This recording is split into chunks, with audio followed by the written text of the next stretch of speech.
Web3 media friends, welcome. I'm here today with Coffee Converter. This is like, I feel very honored here because you're also kind of showing your face. Aaron Hansen is your name for those who want to jump into that LinkedIn. But Coffee Converter is how we know and love you. Welcome, Coffee Converter. Yeah, thank you, man. It's good to be here. It's such a honor, and B, I'm excited to talk to you because we get a chance to talk a lot in our interaction with Sound, but there's so much I think in terms of what you work on. Obviously, you work with Nifty Gateway as well as Sound. How do you juggle all this as a dev? I mean, as a dev, I feel like people are just gagging for you. Yeah, day job with Nifty Gateway keeps me pretty busy, and then I'm a night owl, so I tend to, once all the kids and the wife are in bed, I tend to be up for several more hours doing dev stuff. So That is the true DGen life, and I think that's why it sort of relates well. I think to you and why you get us. Like I was saying earlier, when you step into the discords, you're like one of us, and that's why I wanted to bring you onto the show because I feel like you're just kind of one of us that just happens to know a lot of code. You've been doing it for a while. How did you get your start?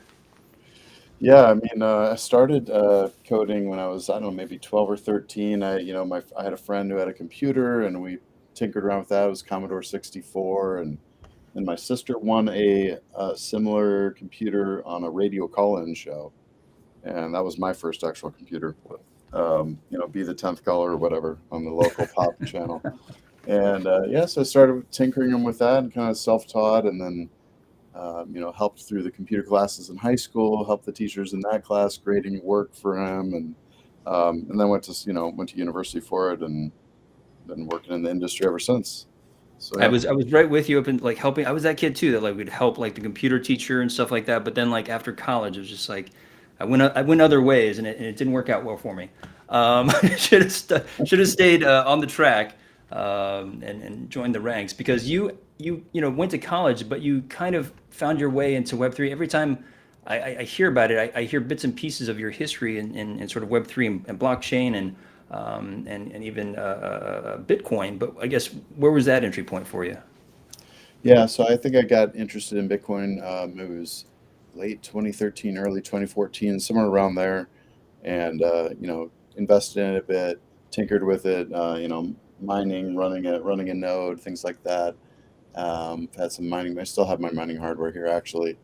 Um, I can't hear it. Yeah, and then that's amazing. yeah, yeah, it's turned off. The They're, loudest they're machine great ever. in the Chicago winters, like you There you you go. you Keep print warm. money with electricity and keep your room warm. So I got started kind of tinkering with mining. Mined Ethereum early on. I mined Dogecoin early on. So yeah, a bunch of stuff like that, and then tinkering with making like data websites for Bitcoin. I had this like Bitcoin block visualizer, like block mining progress visualizer. I ended up selling that website a couple years ago. It was like the only website I've ever sold to anybody. Basically, just another Bitcoin informational site. So yeah, I kind of started with that, and then I got into Web3 through another project called Wise Token, and some other DeFi projects. Yeah, that was maybe about what 4 years ago, 3 4 years ago, I guess. And the types of innovations that we're going to talk about today kind of lead into why I wanted to bring you on at this time. We have this new bull market coming. We have a lot of interest in crypto again. I think there's going to be a lot of new narratives. Like there's a lot of old narratives that I don't think are going to quite work.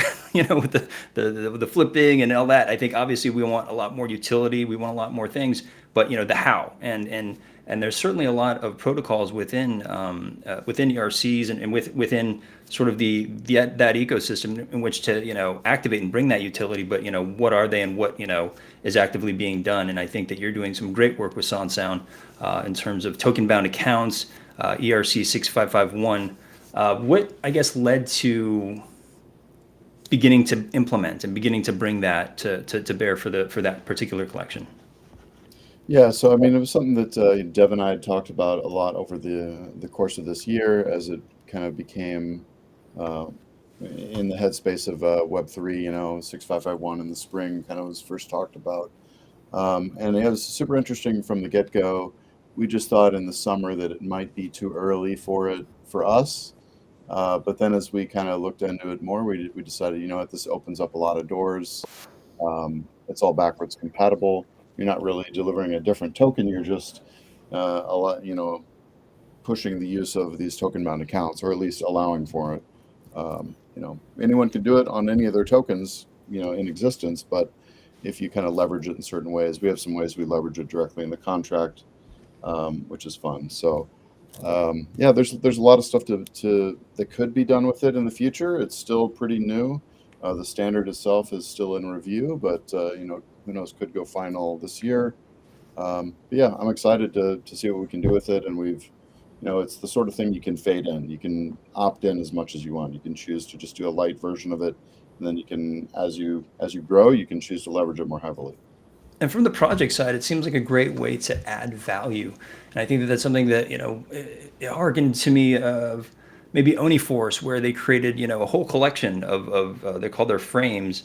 And instead of like, making people, go out and mint that, they just, added it to the collection, gave it functionality, gave it a sense of protection for the collection by linking it to, their original PFP. And so I think in this way, it seems like this is a bit of a shorthand in order to add value, because essentially it seems like you're from this this diagram. Thank you very much, Devin Marty, from Sound. But you have your avatar that they're minting now, actually. So you have your avatar, and then within your avatar has a wallet. I think that that's the big sort of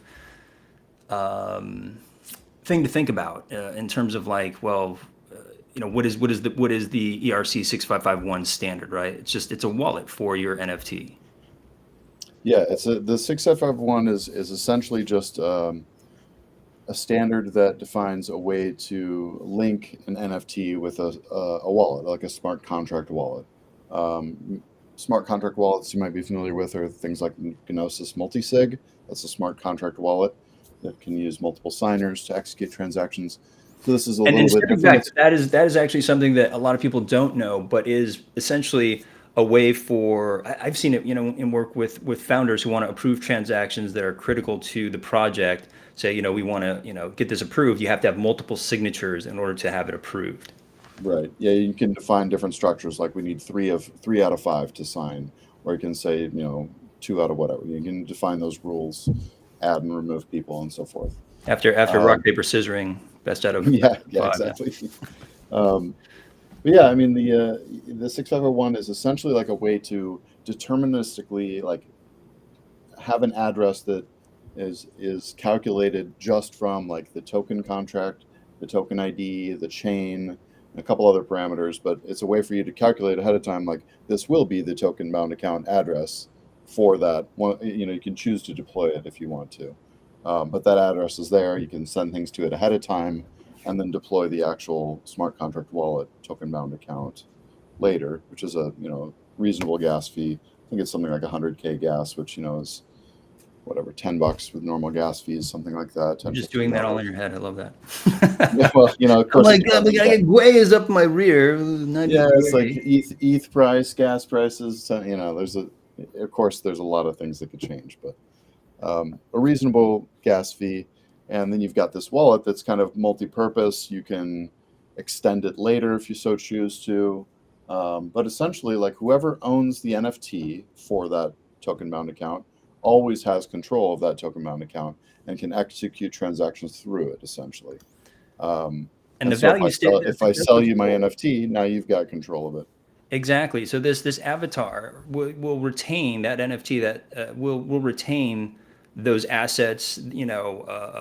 It's just for me. I'm just like, wow, this really opens up the door to reputation and all these great things. And we're going to talk about those. But please do, down below in the lower right, you're going to see, especially if you're on desktop, there's a little square with an arrow. If you pop us out, you'll be able to follow up and follow with us while you continue to scroll in DGen. So I encourage you to pop us out and follow along, because we're going to go pretty deep here into reputation, value, and the incorporation. For me, you blew my mind when you shared this with me, of like AI models within these token bound accounts. But let's get into value. As you said, we're adding value. Sans Sound is adding value by way of accessories, and it seems like even including the original collection within this avatar.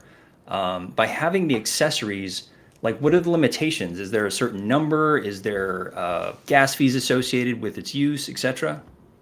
So the way we're going to leverage token mount accounts for these accessories is the when you want to use the accessory on your avatar, you essentially soul bind it to the token mount account. So it will stay there forever.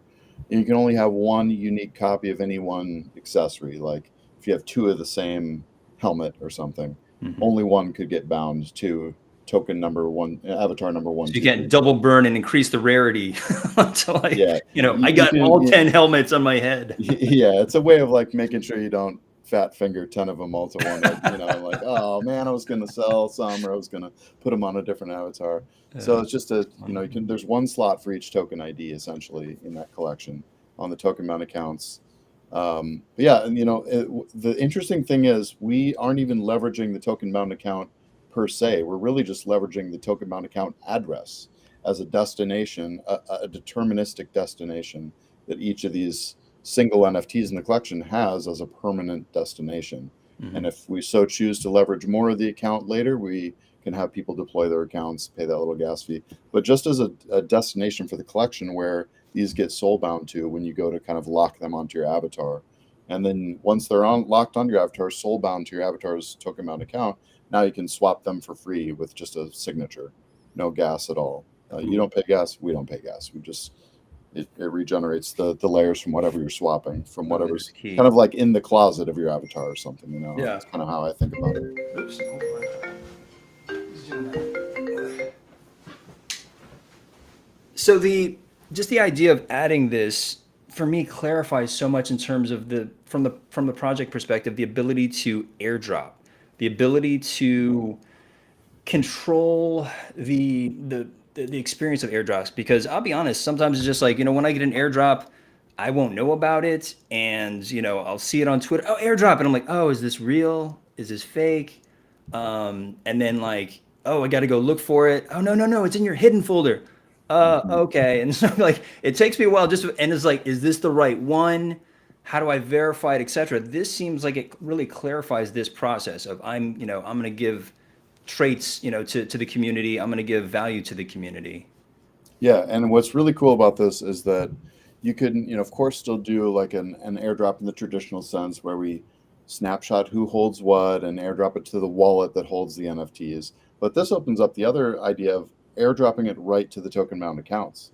Now you don't care who owns the NFT because putting it in the token mount account gives it to whoever controls the NFT at the time.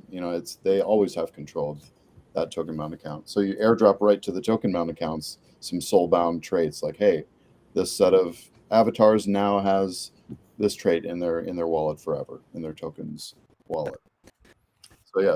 And it's just like, because then I can also start to refine the way that I collect from San, but also I can, because it's a music centric community, I can begin to collect music NFTs. I can start packing things within this to create value, because it goes with the NFT. So if I were to put this on open market and somehow be able to highlight what it has in it, then it raises the value of that NFT. Yeah. Yeah, and anything that any other wallet address could hold, Ethereum, other tokens, NFTs, other NFTs that have token bound accounts, you can have a tree of ownership essentially inside of it. Um, what gets a little tricky technically is things like ensuring those assets are there when you purchase one that maybe has some assets inside of it that could move out of it because Mm. they might have open approvals. So there's the marketplaces are working with the team for token mount accounts to try and figure out a robust way to prevent that, to ensure that like when you make an offer on something, it's only valid if X, Y, and Z are true about what it holds. So that marketplaces can reject those, if things change. So there Yeah. are some tricky situations there that are yet to be kind of fully solved. But again, we're not even really using the token bound account per se in this first, iteration on the avatars. It's just a destination for soulbound tokens, and so we don't even need to worry about the soulbound tokens because they can't be moved anyway. Once they're on your avatar's TBA, they're there forever because they're bound to it. So that kind of That's a issue way of to verify. yeah, that issue of like things moving is is moot, at least for that particular collection. Yeah, What about so that's nice. POAPs? Because I'm thinking about reputation, and if I'm like an OG in a specific thing, and I get a set of POAPs, does that come with the account?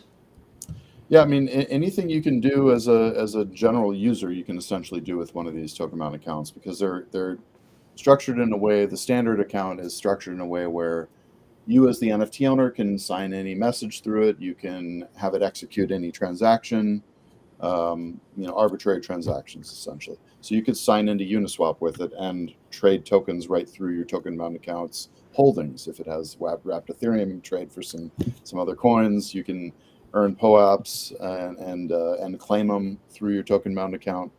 And there's some user experience to be kind of improved around some of that, but again, it's very young. And the nice thing is you can opt into all this. You don't have to necessarily design everything around use of these accounts.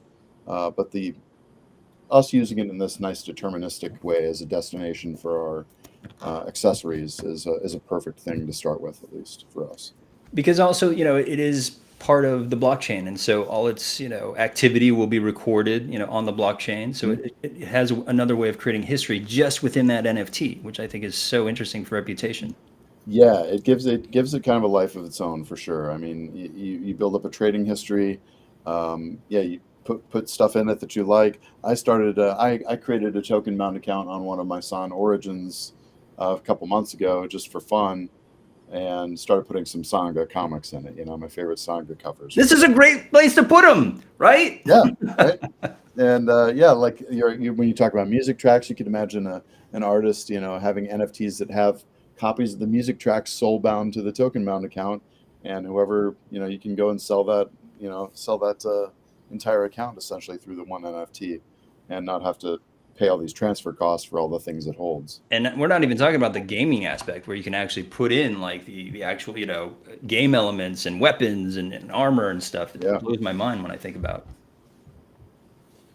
Yeah, the working group for Token Bound has some calls. I think they do it once a month on a Thursday, middle of the day, and there's always some projects on there showing off what they're thinking about doing, and some really interesting stuff around AI and kind of like NPCs on chain, like in these games and stuff, where they have a token bound account and they can other users can interact with them in a chat room and have them transact based on Mm. chatting with them and stuff. So some really interesting like kind of on-chain NPC ideas around these, but that's kind of a separate thing, I guess. So tokenbound.org is where you can find more information about that specific dev call, which I think is fascinating. I'm gonna have to join, but I think you also bring up again the mind blowing part for me was okay. So you have this NFT that has a wallet, and then when you take NPC, meaning a network playable character, you have essentially when it's powered by AI, it's just you can build an LLM into there, like you can give it a personality. You can Yeah. create a character with this NFT. You can create this is the way to create the character within it, and then it can react, as you said, it can react in the way that it's been trained. Yeah. And I mean, some of this, the logic about, its personality and what it can do and how it responds with people is off chain, but its on chain capabilities are kind of the same as any person. So you can structure that kind of persona around it however you want. And yeah, I can imagine like games kind of creating these sort of characters that have their own on chain presence, It'd be kind of As you said, interesting. with it being on chain, I mean, it sounds like you can give this thing a budget and you can say, give me the top 10 NFTs by volume every day, under 0.005 ETH or something like that. And it can actually go out and do that for you. Yeah. And put it into the wallet. Well, so the things that can be automated are the automation has to happen off chain because nothing really can ever be automated on chain. Some person, some EOA as we call it, an externally owned account, has to initiate every transaction. So a Gotcha. contract can't be programmed to automatically do anything. But you could write those automated things off chain that use your on chain token bound account to do arbitrary things. And so you kind of bridge the gap between, some chat room that has maybe some AI code around it, and then it has its on-chain token-bound account to do all the things you want to have it do automatically, triggered through these signatures off-chain.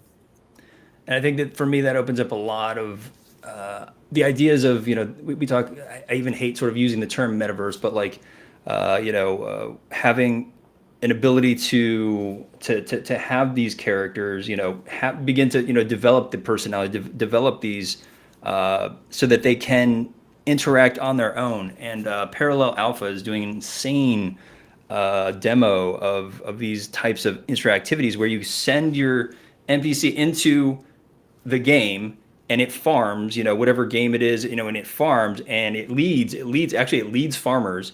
You consult with it. You say like, hey, I think we should do this. It can argue back. It can be like, based on what it's programmed to do. Like if I programmed it greedy, it's like, nah, we're going to do it like this.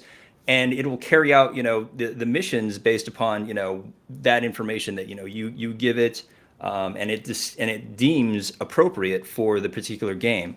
And so by having and creating these with the 3D NFT assets, and even with how Son is doing it in the soundscape with NFTs into I liken it to almost a Sonic AR type of experience down the line, is that you start to have and you start to see the future. You're like, oh, okay, this is how it could be as we collect these things.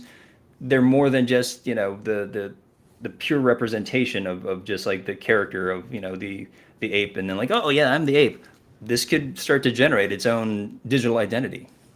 Yeah, yeah, for sure. I mean, it really is kind of one of those the sky's the limit sort of, you know, attachments to the system. Like you think of NFTs before something like this, it's like, oh, you can make them dynamic and you can have custom marketplaces and you can have all kinds of utility off chain and on chain.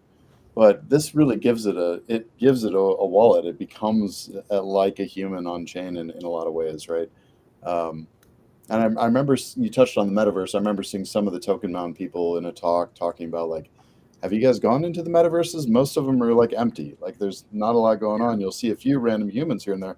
This kind of was like, well, maybe this might help if they could make NPCs that act 100%. on chain Oh yeah. and you can interact with, like, of course, it makes a lot of sense for it to all be on chain as well. So, yeah, I mean, sky's the limit for a lot of this stuff. And I haven't even begun to scratch the surface and brainstorming what we might even do with it. Like It's there's so it's the many it's the fundamental ways to problem that go. you're talking about. Metaverse, all these like great spaces, they are empty. You're like, you run around there, you're like looking for you might, run into another person who's probably gambling or something. And so, you just, it's like, how do you fill in these worlds? This is a big way of doing that, and Yeah, doing it with a way that, you have some control over, in terms of like, again, like, just the ideas of like being able to farm with it, being able to interact within these worlds based upon protocols that, you program it in a sense to do. And I don't mean program like, you do, like sitting down, just like LLM, like, hey, this is your backstory and this is how you should act. Just like, and go. AI has really made that process super, super easy. Is that scary to you? Like just being a programmer and you see people like pulling up code based off of queries? yeah. I mean, so it's such a double-edged sword. Like I could see where, it gets to the point where it can write fairly good code fairly quickly from simple descriptions. Yeah, it starts to kind of beg the question, like, well, probably entry level programmers, we don't have as much need for them if this machine can do it from intelligent prompts. But I kind of hope that people that are like anything, if they have a really finely honed craft, it's really tough to touch all the nuances that a wet human computer can come up with. Um, it's I hard love to this touch. terminology. You meat It's like, bag, yeah, the you wet wet wet human code, computer. wet code up here versus that dry mathematical computer code. They just have a different flavor, and AI is certainly impressive in so many ways, and it's going to start approaching that, I think, in our lifetimes. But so I think there'll always be some niche for like the real stuff, like, and I think there's some artistry that'll never quite be 100%. captured Yeah. by truly like mechanistic means. But it is super impressive. I mean, even just visually, like it comes up with amazing paintings. You ask it to, and they look cool. Like this could pass for an artist. Some of this AI art, and it's just really quite cool. Yeah, they almost got the finger thing down. There, once they get the finger thing down, we're Yeah, yeah, the artists are figures. gone. Yeah, Amazing stuff, Aaron Hansen, Coffee Converter. Thank you so much for kind of just breaking down, the general approach of leveraging 6551 within, the Son ecosystem that you're currently active in, which is minting now, public mint for allow less minting publicly on the 21st.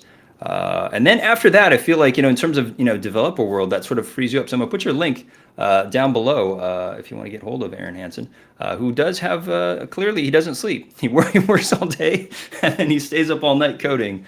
Reach out if you want to tap into this big brain. Thank you so much, Coffee. Yeah, man. Thanks, Minty. Thanks for having me. It's been fun.